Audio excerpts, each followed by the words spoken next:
6 साल पहले ही तो दीपक से विवाह हुआ था। दीप्ति का प्यार करने वाला पति, दिन भर स्नेह बरसाने वाले सास ससुर पाकर दीप्ति को मानो दोनों जहां की खुशियां मिल गई थीं। बचपन में ही दीप्ति के माता पिता की मृत्यु हो गई थी।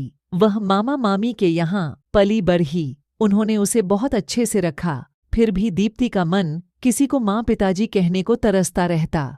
शादी के बाद दीपक के माता पिता ने उसे भरपूर प्यार दिया। दीपक उनका इकलौता बेटा था। दीप्ति के रूप में उन्हें बेटी भी मिल गई। साल भर के अंदर ही अंकुर का जन्म हुआ। दीप्ति और दीपक के प्यार का अंकुर। दीपक बेटी चाहता था, फिर भी वह बेटे के जन्म पर खहोश हुआ। उसी ने बहुत लाड-प्यार से उसका नाम अंकुर रखा। अपने नए परिवार में दीप्ति बहुत संतुष्ट और प्रसन्न थी। सबके प्यार व अंकुर के लालन पालन में वह अपने बचपन के अभावों और माता पिता की असमय हुई मृत्यु के हादसे को भूल गई थी। अब जीवन से दीप्ति को कोई शिकायत नहीं थी। हर तरह से सुख, समृद्ध और संतुष्ट थी वह। लेकिन क्रूर होने को दीप्ति का यह सुख रास नहीं आया। मामूली से बुखार में एक दवाई के रिएक्शन से दीपक की हालत ऐसी बिगड़ी कि मात्र 3 दिनों में ही वह चल बसा। दीप्ति का मस्तिष्क शून्य हो गया। 4 दिन पहले का हंसता खिलखिलाता दीपक यूं अचानक ही चला गया। आज दुनिया में कहीं उसका नामो निशान तक बाकी न रहा। दीप्ति की दुनिया उजड़ गई। नन्हे अंकुर का रोना भी उसको सुनाई नहीं देता था। मात्र 2.5 साल का ही तो था वह, और उसके सिर से पिता का साया उठ गया। दीपक के माता पिता ने अपने दिल पर पत्थर रखकर इस हादसे को बर्दाश्त किया और अंकुर व दीप्ति को संभालने में अपना GHM भुलाने लगे। महीनों बाद दीप्ति थोड़ी संभली और अंकुर की देखभाल में अपना समय काटने लगी। उनके घर के पास ही एक छोटा बाजार था, जहां ऊपर वाली मंजिल पर महिला मार्केट था। वहां बहुत सारी गृहिणियां अपना व्यवसाय चलाती थीं। कोई पार्लर, बुटीक तो कोई सिलाई पेंटिंग क्लास। घरेलू काम से निवृत्त होकर औरतें अपनी अपनी दुकानों पर आ जातीं। सब सहेलियां बैठी रहतीं, आपस में दुख सुख भी बांट लेतीं और कुछ रचनात्मक काम भी हो जाता। दीप्ति के ससुरजी ने भी उसे वहां एक दुकान दिलवा दी। दीप्ति नियम से अंकुर को स्कूल भेजकर दुकान पर आ जाती। दिन भर ग्राहकों में और आसपास की औरतों से बातें करने में बीत जाता। बेला और प्रज्ञा से तो उसकी अच्छी घनिष्ठता हो गई थी। अब वह फिर से सामान्य होने लगी थी, लेकिन माँ और पिताजी को उसके भविष्य की चिंता सताने लगी थी। वे उसके पुनर्विवाह के लिए लड़का ढूंढने लगे। उनकी चिंता भी स्वाभाविक ही थी, क्योंकि वह मात्र 26 साल की ही तो थी अभी।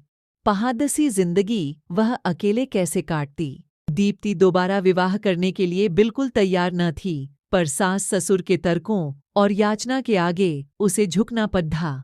2-4 जगह खोज खबर के बाद उन्हें विनय और उसका परिवार बहुत अच्छा लगा। सारी बातें तय हो गईं, विवाह की तिथि पक्की हो गई।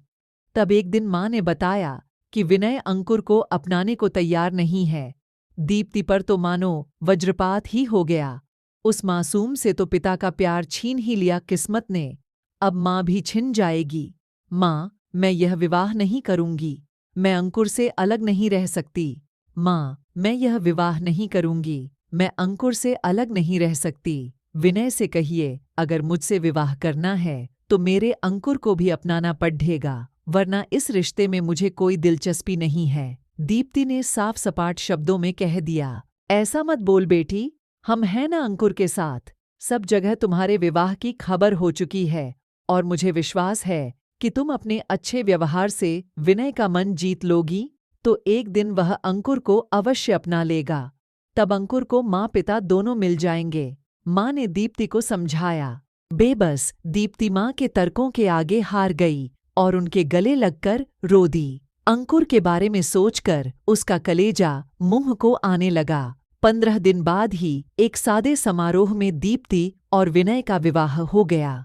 कुछ दिन विनय के माता पिता दोनों के साथ रहे, फिर वापस दिल्ली चले गए। दीप्ति नए घर, नए परिवेश और नए रिश्ते में अपने आप को ढालने का प्रयत्न करने लगी। विनय बहुत समझदार, प्यार करने वाला और ध्यान रखने वाला जीवन साथी था। दीप्ति बहुत खुश थी। बस यही बात रह रहकर उसे कचोटती रहती थी कि काश विनय उसकी ममता की तड्डडेचप को भी समझ पाता और अंकुर को भी अपना लेता। वैसे दीप्ति को इस बात की तसल्ली थी कि विनय उसी शहर में रहता था। उसके ऑफिस जाते ही घर के काम करके वो अपनी दुकान पर चली जाती थी। स्कूल से अंकुर को भी पिताजी दीप्ति के पास छोड़ जाते थे।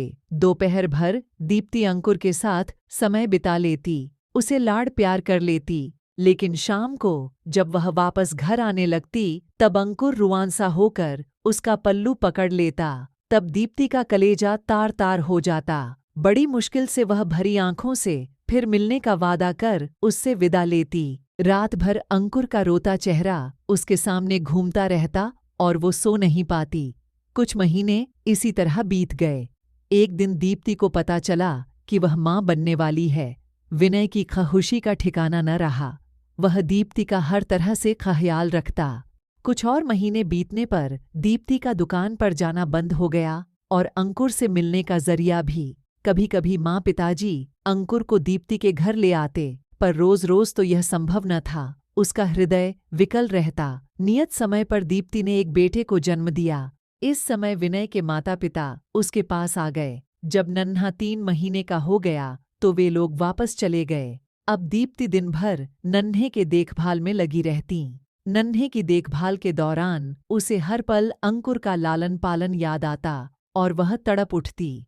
वह दोपहर में अक्सर नन्हे को सीने से लगाकर अंकुर की याद में रोती रहती। उसके मन में अंकुर के बचपन की स्मृतियां सजीव हो जातीं। वह उसकी मासूमियत भरी बातें सुनने को तरस जाती। जीवन साथी मिलने और दोबारा मां बनने के बावजूद वो अधूरी थी। विनय ऑफिस से आकर घंटों नन्हे के साथ खेलता रहता। रात में भी उठकर उसे संभालता, उसे घुमाने ले जाता। नन्हा अब 5 महीने का हो गया था। उसकी किलकारी से घर गूंजता रहता। नन्हे को वैक्सीन लगवाने के बाद दीप्ति घर लाई तो उसे बुखार हो गया। वह सारा दिन रोता रहता और चिद्दा चिद्द करता रहता। दीप्ति उसे संभालते संभालते बहुत थक गई थी।